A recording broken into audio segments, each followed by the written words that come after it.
سلامات دك عبيتي كما ياتكم كما لهم تمالي فيديو وصاي سرحون نيستي نغطامي بيزي خوينا نيري نورمالي معلتاوي ابديت كوكم بي فيديو خمزنا وصاخو يتناتي تمنيتاي حدا جي جن ياو نيستي حدا غدات اليوم ياو نغطام خوينو تمالي تراخمنان بصحف جن ياو بزخوكو حوريتا ابديت كوكم لهو سلامنا كينو كلكم كما انكم كما يكنكم لي كلهم وجناتي تجارو إرتراويان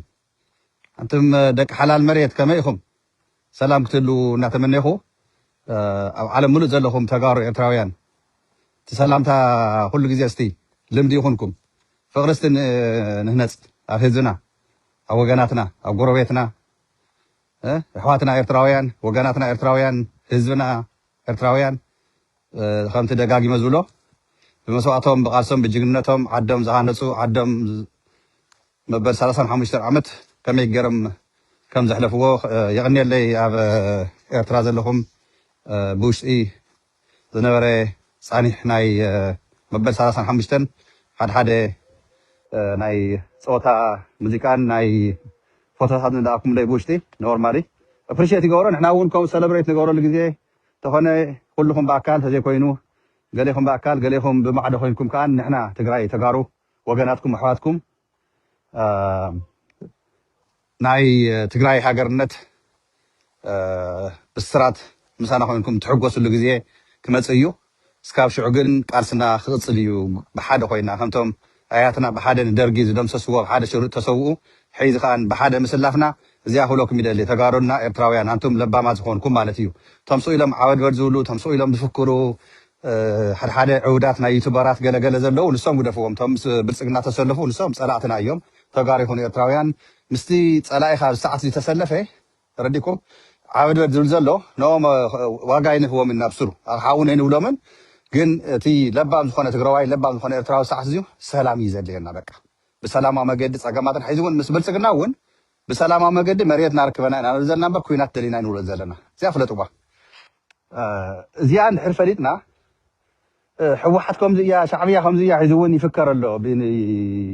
تجرنيا تزاربت بالتجرنا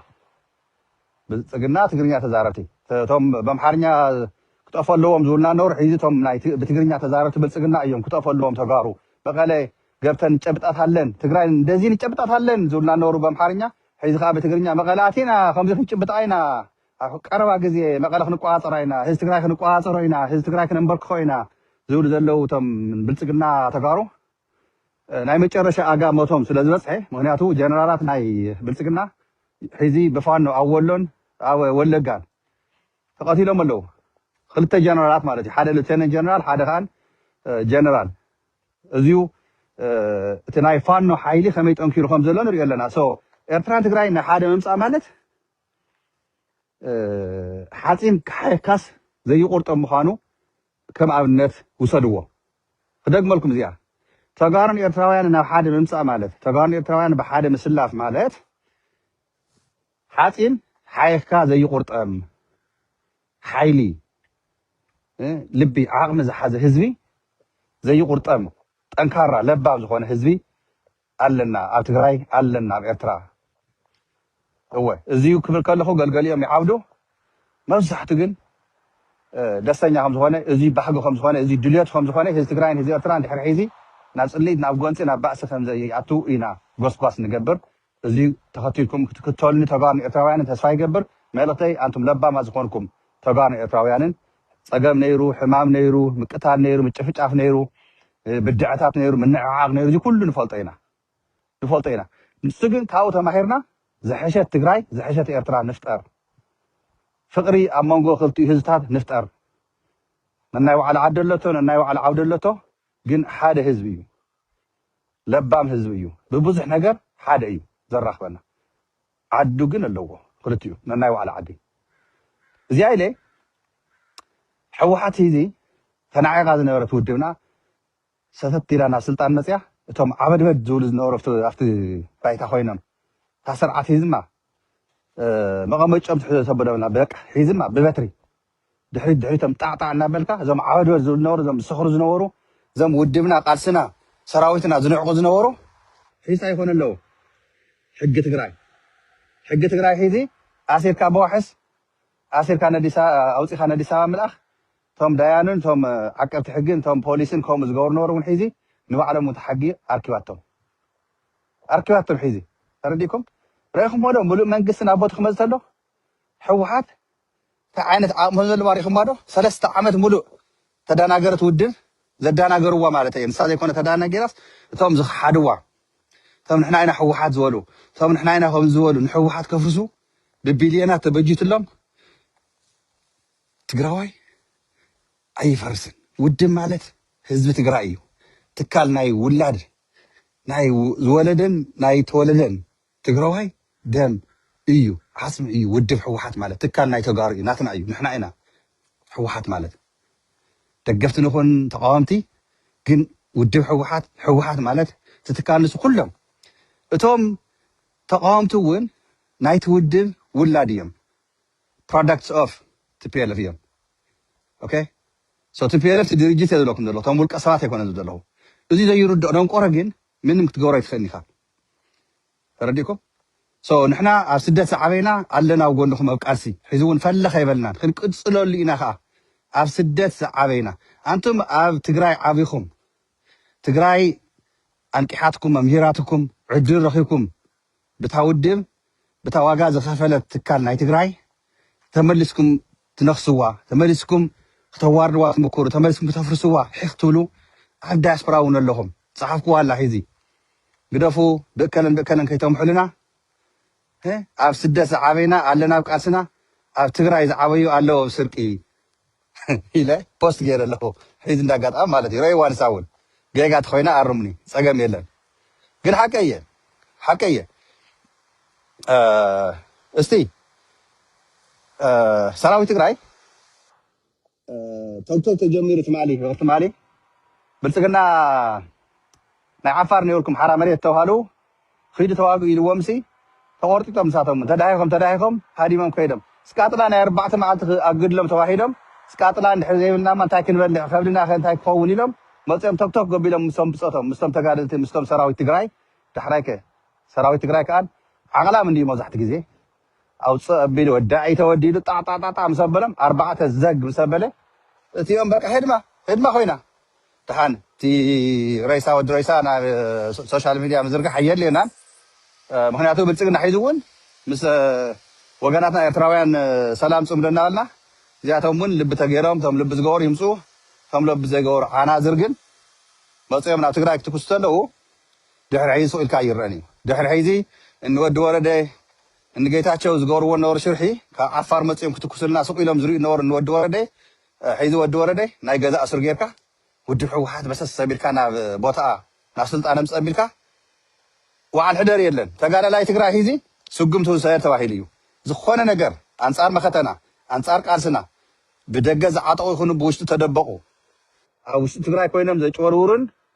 ዘራኽሱ እንተኮይኖም ፀጥታ ትግራይ ሰራዊት ትግራይ ስጉም ትውሰድ ተባሂሉ እዩ እዚኣ ትፈልጥዎ ኣለኩም እወ ስጉምቲ ሕጋዊ ስጉምቲ ዝብል ዘለኹ እቶም መፂኦም ዝትኩስ ዘለዉ ግን ኣሕዋትና እዮም ኣሕዋትን ኣሕዋት ታኸሱ ከመይ ይሰርሕን ንስኻ ናይ ብልፅግና ስቃጥላ እናበላዕካ ናይ ብልፅግና ደሽካ ሒዝካ ናብ ትግራይ እንተተኩስካ እማ ብገንበርካ ድዩ ብኣፍካ ብከብድካ ድዩ ብካሊእ ቦታኻ ዲሽካ ትኩስ ዘለካ ዲሽካ ዝመፅእ ካብ ትግራይ እንኳን ንኣኻስ ንዒፍ ዘይስሕት ተኳስ ኣለና ትግራይ ተረዲእኩም ድዩ እንኳን ንኣኻትኩም ሲ ንዒፍ ዘይስሕት ጅግና TDF እዩ ዘለና አንቱም ዝበስበስኩም ሒዚ ሪና ኣለና ኦኬ ኣርሚ 31 እስቲ ደማዓን ፍሪ ዝበለ appreciation ክበኩም ብትዕግስትኩም ለባማ ዝኾንኩም ኣባላት ኣርሚ 31 ኩልኩም ኣብ ዘለኹም ኣርሚ 31 እስቲ ታንኪ ይበልዎም ንኩሉ TDF-ና ታንኪ ይበልዎ ግን ፍሊ ዝበለ ምስገና ንኣርሚ 31 ምክንያቱ ናይ ብልፅግና ኦሮሞ ዕጡቃት ካብቶም ናይ ካሕዳማት ተጋሩ ፍሊ ዝበለ ናይ ብልፅግና ኦሮሞ ዕጡቃት ፔትሮል ሒዞም ናብ ኣርሚ 31 ዝነበሮ ትግራይ መፂኦም ንሶም እውን ተኪሶም ኣርሚ 31 ከዓ ውሕልል ዝበለ ግብረ መልሲ ጣዕጣዕ ኣቢሉ እዞም ፈራሓት ናይ ብልፅግና ሰራዊት ሓንቲ ፔትሮሎም ተማሪኾም ሃዲሞም ንሶም እውን ናብቲ ዝነበሩ ናብ ዓፋር ከይዶም ኣለዉ ናብ ትግራይ መፂኻ ትትኩሶ ብልፅግና ክሳራኻ እምበር ስረ ከም ዘይብልካ ንፈልጠካ ኢና እዚያ ኢለ ጽሒፈ ክነግረኩም እዚ ትማሊ ዘጋጠመ እዩ ኣነ ኣይውፃኽዎ ናይ ፀሓፍክዎ ነይረ ተወሰኑ ሰባት ነፅናሓዮ ኢለኩም ግን በቲ ማሕበራዊ ሚድያ ዝረኽቦ ኻነየ እናተለጠፈ ኣምስዩ ሓዲሩ ሰሎማዓንቲ ረፋድ ኣለባይ ሎማዓንቲ እየ ታንኪዩ ፀረ ግፍዓውያን ሎማዓንቲ ሒዚ እየ ለጢፈ ዘለኹ ኣብቲ ናይ ፌስቡክ እውን ስለዚስ ተፀሚመ ትዕግስቲ ገይረ ፀኒሐ ግን ቡቲን ተዘርጊሑ ስለ ዘሎ ሓቂ ስለ ዝኾነ ኻን እዚ በቃ ምንም እንድሕር ሓቂ ኮይኑስ ዋላ ኣውፂኹሞ ትብሉ ትኮንኩም ፀገም የለን ግን ቡሬ ገይሩ ንሻዕብያ እውን ክወቅዕየ ኢሉ ዝፍክር ዝነበረ ይግበራ ሻዕብያ እንታይ ከም ዝገብሮስ ፅባሕ ንጉ ሓቢርና ክንሪኦ ኢና ምክንያቱ ሻዕብያ ከም ኣብይ ኣሕመድ ከም ብልፅግና ኦሮሞ ይፍክርን ባይዘወይ ሻዕብያ ስርሑ ይሰርሕ ሰራዊት ትግራይ ከዓ ሒዘ ኣብ ተግባር ንሪኦ ኣለና ናይ ብልፅግና ፕትሮ ተማሪኻ በቃ ተማሪኻ ኣብ ትግራይ መፅኦም ንሰራዊትና ክቐትሉ ሰራዊት ትግራይ ከዓ ነየይ ትጅግንነቱ ሓደ ተይተወቅዕ እንዳሃለወ ጣጣ ዓቢሉ ኣርሚ 31 ናይ ብልፅግና ፕትሮል ማሪኹ እዚኣ ውሕልት እያ እቶም ልኡኻት ናይ ስቃጥላ በላዕቲ ዓፋር ዝነበሩ ከዓን 4 ተቐቲሎም ውቕዓት እውን ብርክት ዝበለለዎም ከም ተረፈ ሃዲሞም ከይዶም ሕዚ ውርደት እያ እኒሃ ልዕሊ 900 ተጋሩን ኤርትራውያንን ኣብ ኣዲስ ኣበባ ኣሲሮ ኣሎ ብልፅግና ልዕሊ 900 ኣብ ኣዲስ ኣበባ ተጋሩን ኤርትራውያንን ኣሲሩ ነቶም ተጋሩ ቲዲኤፍ ነርኩም ዶ ይነበርኩም እናበለ እዩ ዘፃሪ ዘሎ ሕወሓት ዋፌራት እያ እኒሃ ኣብ ኣዲስ ኣበባ ኢሉ በቃ ራዕዲ ፈጢሩ እኒሄ ብልፅግና ኦሮሞ ራዕዲ ኣብ ኣዲስ ኣበባ ዝኒሄሲ ስልጣንና ንፃድቃን ንጌታቸው ፈትዮም ከይመስለኩም ተነጊርዎም እዚያ እናበልኩም ወፂኹም ተዛረቡ እዮም ተባሂሎም እዚ ከምታ ዳንኤል ክብረት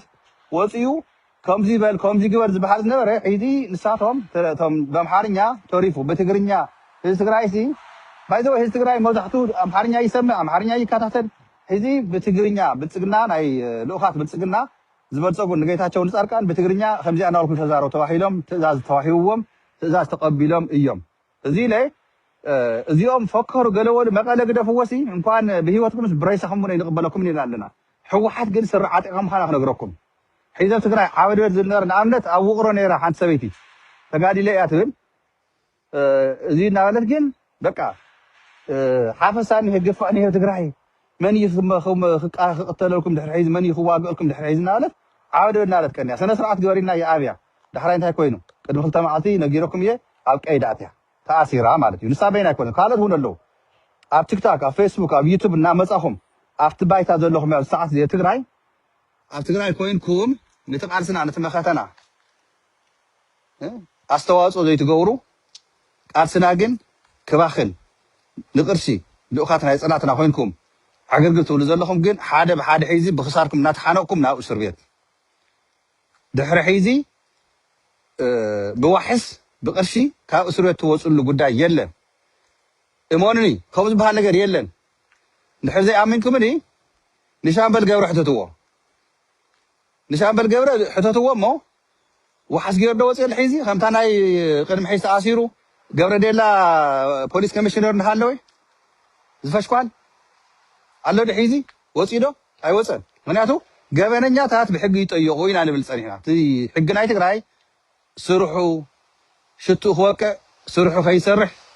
ሓደ ልኡኻት ናይ ብልፅግና ኣብቲ ውሽጢ ኮይኖም ናብ ባላሸው ዝፀንሑ ኣካላት እንታይ ኮይኑ ኣሎ እቲ መንግስቲ ትግራይ እቲ ሕወሓት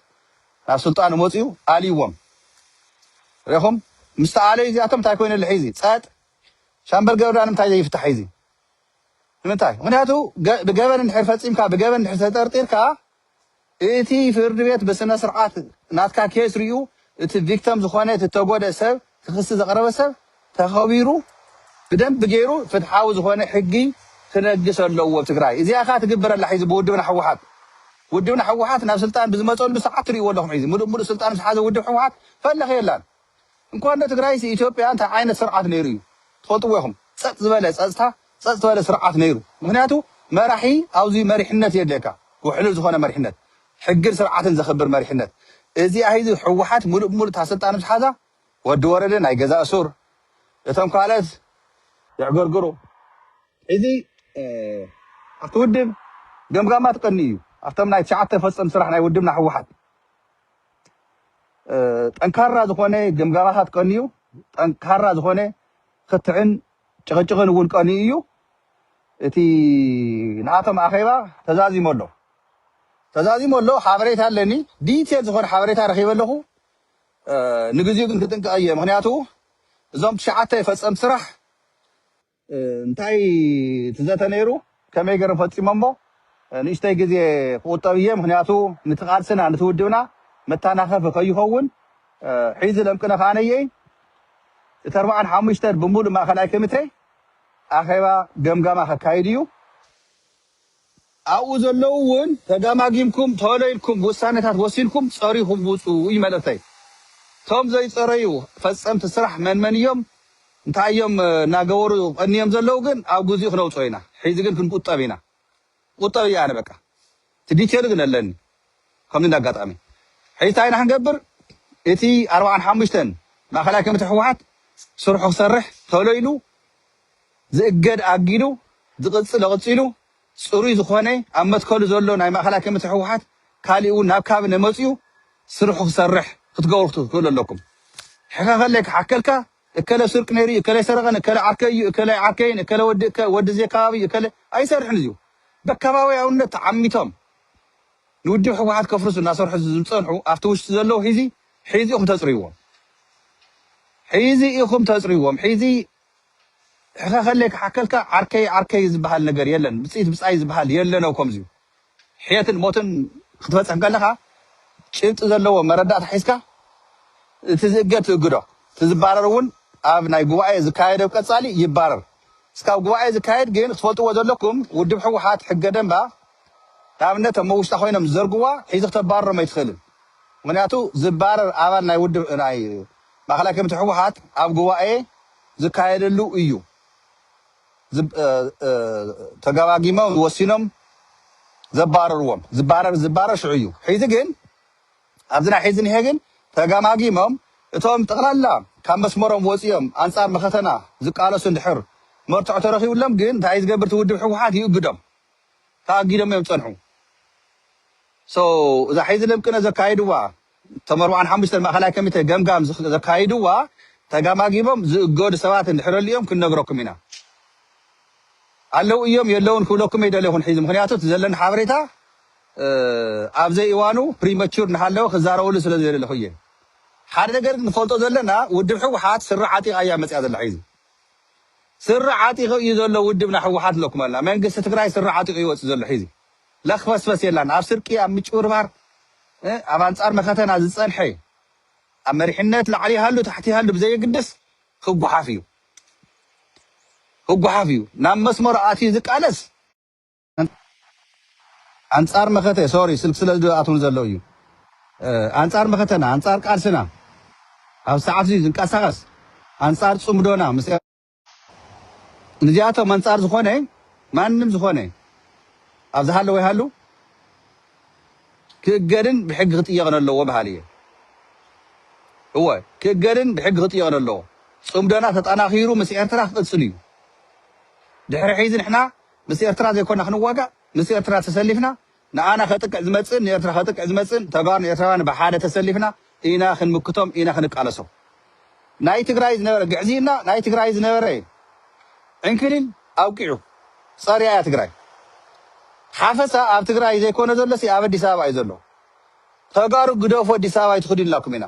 ልዕሊ 900 ሒዚ ደቅኹም ኣንቱም ኣብ ትግራይ ኮይንኩም ገልገሊኹምስ ቅርሸ ዋፅኡልና እናበልኩምስ ኣሳፊርኩም ዝሰደድኩሞም ፅባሕ ንጎ ረይሶኦም ክመፀኩም ዲኹም ትፅበዩ ኣቶም ዘይሰደድኩም ትግራይ ዲኹም ከይጋደሉ ደቅና ኢልኩም ናብ ኣዲስ ኣበባ ክሰድዎም ትጓዩ ዘለኹም ፅባሕ ንጎ ረይሳ ካብ ኣዲስ ኣበባ ክትቅበሉ ወይስ ጅግና ኮይኑ ኣብ ትግራይ ኮይኑ ዝቃለስ መንእሰይኹም ትደልዩ እስቲ እዚኣ ሕቶ ንኩልኹም ናብ ኣዲስ ኣበባ ሃዲሙ ከይዱ ትግራይ ዓዱ ከይቃለስ ኣብ ትግራይ ኮይኑ ንፀላኢ ከይምክት ናብ ኣዲስ ኣበባ ሰዲድኩም ካብ ኣዲስ ኣበባ ፅባሕ ንጎ ግን ረይሳ ዲኹም ትቅበሉ ደዲኹም ምክንያቱ ብልፅግና ኦሮሞ እዚ ዕላሙ ሕወሓት ይሰዶም ዘሎ እናበለ ሒዚ ኣርዮም ኣሎ ይኣስሮም ኣሎ በኣዲስ ኣበባ ወይ ክቐትሎም እዩ ወይ ከዓ ናብቶም ቤንሻንጉል ቅድሚ ሒዚ ሰደዶም ናይ ዓረሴፍ ተዋጋእቲ ገይሮሞም ዘለዉ ንኣቶም ወሲዱ ናብ ውግእ ምስ ፋኖ ምስ ሱዳን ምስ ኦላ ከቃትሎም እዩ እዞም ካብ ትግራይ ውፅኢኹም ኣብ ትግራይ ከይጋደልኩም ናብ ኣዲስ ኣበባ ትልእኽዎም ዘለኹም ኣብኡ ከይዶም ምስ መን እዮም ክዋጉ ይመስለኩም مسناي أورومو مسناي فانو مسناي السودان ببيشانغول زلو زيادات حريهم جيجايا حاصيرو وديونا سراويتنا منغستنا تطانا غير حيز مسزبنا يسرح ቶሎይና ወሳነታት ይወሰን እንክር ዝበለ ሱጉምታት ትግራይ ያሎ ጽልዩ ትግራይ ካን ንኩሉ ማዕረያ እዚ መን ይፍስወልኩም መን ይጋረለኩም ትውል ዘለኩም ሰባት ግን ዕረፉ ስነ ስርዓት ግበሩ ትግራዋይ ጅግና ዝኾነ መንእሰይ ጅግና ዝኾነ ህዝቢ ሒዝውን ንዓዱ ክቃለስ ድሉ እዩ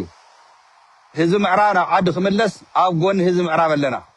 ኣብ ጎኒ መንግስትናልና መንግስትናው ስሩሕ ሰርሑ እዩ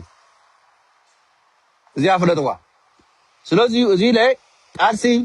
ለመሳሪያ ጥራይ ኮነ ቃልሲ ሁሉ በባዓሙ ይዝቃለስ ንሰርሖ ዘለና በሚዲያ ቃልሳቱ ንባዕሉ ቃልሲ እዩ ኣብቲ ባይታ ዘሎ ኻነየ ኣብ ጎንኹም ኣለና እናበለ ንዳያስፖራ ዝህቦ ዘሎ ክብሪ ዝህቦ ዘሎ ምስገና ትምስገና ናኹም ይዝግባእ ሰራዊት ትግራይ ንስኹም ኢኹም ናትና ጀጋኑ ናሃትኩም ሞራል ናሃትኩም ሓይሊ ናሃትኩም ዓቕሚ ንሕና እውን ዘንቀሳቅሰናን ዘቃልሰናን ዘሎ ወገናትና ኤርትራውያን ግን ከም ዝለኩም ኩሉ ግዜ ሓደራ ብዘይረው ሓደ ተልፋሳት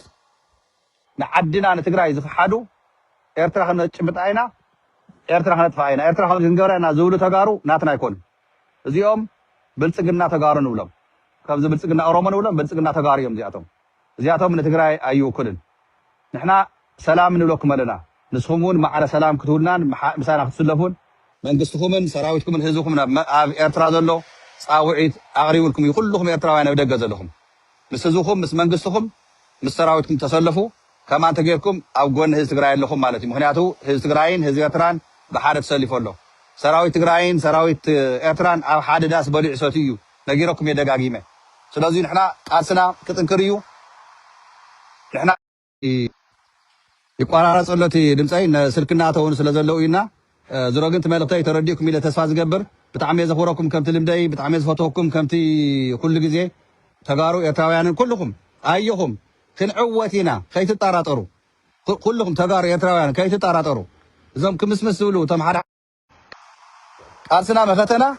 ሓይልና ጠናኺርና ክንቃለስ ኢና ክንዕወት ኢና ብልጽግና ጨኒቃቶ እያ ዘላ ሰዓት እዚኣ ብልጽግና ዝፀወቶ ዝጨነቐቶ ግን ምስ ኤርትራ ዕረቑን ኢሉ ዝዓርቆ ሲኑ ሒዚ ከሲሩ ተሪፉ ምስ ሱዳን ዕረቑን ኢሉ ሒዚ ሱዳን ካን ኣይንፈልጠካን ኢላቶላ ፅባሕ ንጎኻ ምስ ግብፂ ዕረቕ ንኽእል እዩ ግብፂ እውን ኣይትቕበሎን ግብፂ ሱዳን ኤርትራማ ምስ ትግራይ ተሰሊፋ ኣላ ሕድሕድ ትግራዋይ ኤርትራ ነዚኣ ብትግርኛ ስለ ዛረብ ዘለኹ ትፈልጥዋ ዘለኩም ትግራይ ግብፂ ሱዳን ኤርትራ እዚአን ኣርባዕትየን ብሓደ ተሰሊፈን ኣለዋ ኣብ ሓደ መስመር ኣለና ሕርር ወለቱም ፀላእትና ሕርር እዚአን ሃገራት ግን ትግራይ ኤርትራ ሱዳን ግብፂ ኣብ ሓደ ተሰሊፍና ኣለና በቃ ቁርፅ እያ ብልፅግና ሒዝ ጨኒቃታ እያ ዘላ ብልፅግና ዝጠፈሉ ሰዓት ግን ዘዕገርገሩ ዘለው ተጋሩ ሓቢሮም ምስኡ ስለ ዝጠፉ እዮም ሓቢሮም ምስ ብልፅግና ዝጠፉ ተጋሩ ብልፅግና ኢልኩም ፀውዕዎም ድሕሪ ሒዚ ተጋሩ እውን ከይትብልዎም ተጋሩ ብልፅግና ከምታ ኦሮሞ ብልፅግና ንብሎም ተጋሩ ብልፅግና እዮም ንፃድቃን ንጌታቸው ተጋሩ ብልፅግና እዮም ረቢ ዘለኹም ሰላም ኩንለይ ብጣዕሚ እየ ዘኽብረኩም ብጣዕሚ እየ ዝፈትወኩም ቻው ታንክ ዩ